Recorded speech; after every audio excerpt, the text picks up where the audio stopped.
ରାମୁ ସକାଳୁ ମୁହଁଟାକୁ ହାଣ୍ଡି କରି ବସିଛି। ନା କାହା ସହିତ କଥା ନା ଭାଷା।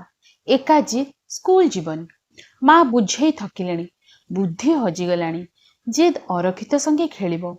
କାଲି ସ୍କୁଲରୁ ଫେରି ଅରକ୍ଷିତ ସହିତ ଖେଳୁଥିଲା। ବାପାଙ୍କ ନଜର ପଡ଼ିଲା। ସେ ରାଗି ଲାଲ ହେଲା ରାମୁ ଉପରେ ଉତ୍ତମ ମଧ୍ୟମ। ବାପା କେତେଥର ପଚାରିଲେଣି କାହିଁକି ସ୍କୁଲ ଯାଉନୁ। ରାମୁ ଡରରେ ଛାନିଆ। ସ୍କୁଲ ବେଳ ପାଖେଇଲା। ଶେଷରେ ଘୋଷାଡ଼ି ଘୋଷାଡ଼ି ନେଇଗଲେ ସ୍କୁଲକୁ। ରାମୁ କାନ୍ଦୁଥାଏ। ମଝିରେ ମଝିରେ ଖୋରାକ ଯୋଗାଉଛି ବାପାଙ୍କ ମାଡ଼ ଗାଳି। ପହଞ୍ଚିଲେ ଅହଲ୍ୟା ଦିଦିଙ୍କ ପାଖରେ। ଦିଦି କହିଲେ, ତୁମେ ଜାଣିବା ଶୁଣିବା ଲୋକ। ପିଲାଟାକୁ ଏମିତି ବ୍ୟବହାର ଦେଖାଇଲେ ମଣିଷ ହେବଟି? ଏମିତି ହେଲେ ତାକୁ ମଣିଷ କରିବ କିଏ? ଏଇଟା ଅମଣିଷ ହେଲାଣି। ବୁଦ୍ଧି ବାଟ ଦିଶୁନି।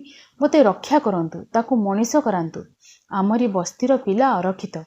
ଘର ବୋଇଲେ ତାଳପତ୍ର ଘେରା ଖଣ୍ଡେ କୁଡ଼ିଆ କେନାଲ କୂଳରେ। ସେଇଠି ରହେ ମା ସାଙ୍ଗରେ। ଖାଇବା ପିଇବା ଠିକ୍ ଠିକଣା ନାହିଁ। ପୋଷାକ କହିଲେ ଛିଣ୍ଡା ଦଦରା ଗୋଟାଏ ଆଣିଥିବା ପେଣ୍ଟ। ମଇଳା ସାଙ୍ଗକୁ ନାକଫଟା ଗନ୍ଧ। ରାତି ପାହିଲେ ଅଳିଆ ଗଦା ଦରାଣ୍ଡିବା। କାଢ଼େ ପ୍ଲାଷ୍ଟିକ ପଲିଥିନ୍ ଭଙ୍ଗା ଦଦରା ଜିନିଷ।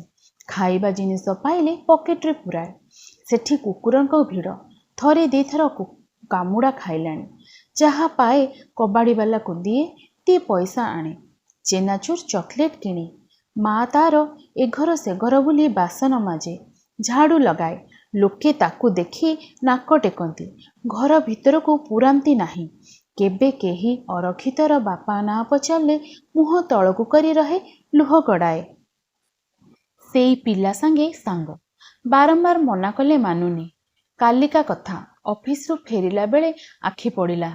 ଏଇ ଟୋକା ତାଠୁ ଚେନାଚୁର ଖାଉଛି। ଦେହ ସହିଲାନି। ରାଗରେ ତାକୁ ଚାପୁଡ଼େ ପକାଇଲି। କାନ୍ଦି କାନ୍ଦି ଚାଲିଗଲା। ପଡ଼ିଲା ଇଆର ପାଳି। ବିଧା ଚାପୁଡ଼ା ଯାହା ଆସିଲା ଥୋଇଗଲି।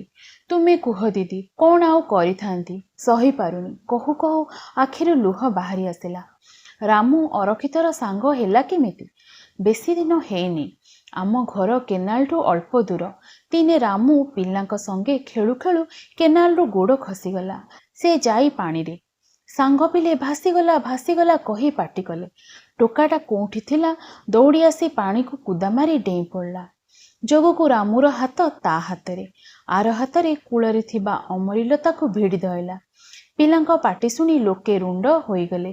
ଉଦ୍ଧାର କଲେ। ରାମୁର ମା ପହଞ୍ଚିଲେ। ପୁଅ ସାଙ୍ଗରେ ଅରକ୍ଷିତକୁ ଘରକୁ ଡାକିନେଲେ। ଦୁହିଁଙ୍କୁ ପୋଛି ଶୁଖିଲା ପେଣ୍ଟ ପିନ୍ଧିବାକୁ ଦେଲେ। କୋଳେଇ ପକେଇଲେ। ଏକାଠି ଖାଇବାକୁ ଦେଲେ। ସେଇ ଦିନଠୁ ରାମୁ ମିଶେ। ଆଜି ତାର ଫଳ। ଦିଦି ରାମୁକୁ ଡାକିଲେ। ପଚାରିଲେ, ତୁମେ ଅରକ୍ଷିତକୁ ଭଲ ପାଅ? ସାଙ୍ଗ ହେବାକୁ ଚାହଁ? ରାମୁ କହିଲା, ହଁ ଦିଦି। ବାପା ସଙ୍ଗେ ସଙ୍ଗେ ପାଟି କରି କହିଲେ, ଦେଖ ଦିଦି, ସେମିତି କୁହନ୍ତୁନି। ମୁଁ ଭାସିଯିବି। ଏମିତି ଅଧୈର୍ଯ୍ୟ ହେଲେ ଚଳିବ? ମୋ ଉପରେ ଭରସା ରଖ। ମୋତେ କିଛି ସମୟ ଦିଅ। ନିଶ୍ଚିନ୍ତ ହୋଇ ଘରକୁ ଯାଅ। ରାମୁକୁ କହିଲେ, ସ୍କୁଲ ଛୁଟି ହେଲେ ଅରକ୍ଷିତକୁ ଭେଟିବା। ଏବେ ତ ଦେଖା ମିଳିବନି। ଛୁଟି ହେଲା। ଦିଦି ବାହାରିଲେ। ଚାଲିଲେ ଅରକ୍ଷିତ ଖେଳିବା ଜାଗାକୁ। ଦିଦିଙ୍କୁ ଦେଖି ଅରକ୍ଷିତ ଛାନିଆ। ଏକା ନିଶ୍ୱାସକେ ଯାଇ କୁଡ଼ିଆରେ। ଯୋଗକୁ ଅରକ୍ଷିତ ମା କୁଡ଼ିଆରେ ଥିଲେ। ଅରକ୍ଷିତ ମାଙ୍କୁ ଜାବୁଡ଼ି ଧରି ଥରିବାକୁ ଲାଗିଲା। ଦିଦି ଅରକ୍ଷିତର ମାଙ୍କୁ ପଦାକୁ ଡାକିଲେ। କହିଲେ, ତୁମେ କ'ଣ ଚାହଁନା ପୁଅ ମଣିଷ ହଉ? ପାଖରେ ଆମରି ସ୍କୁଲ।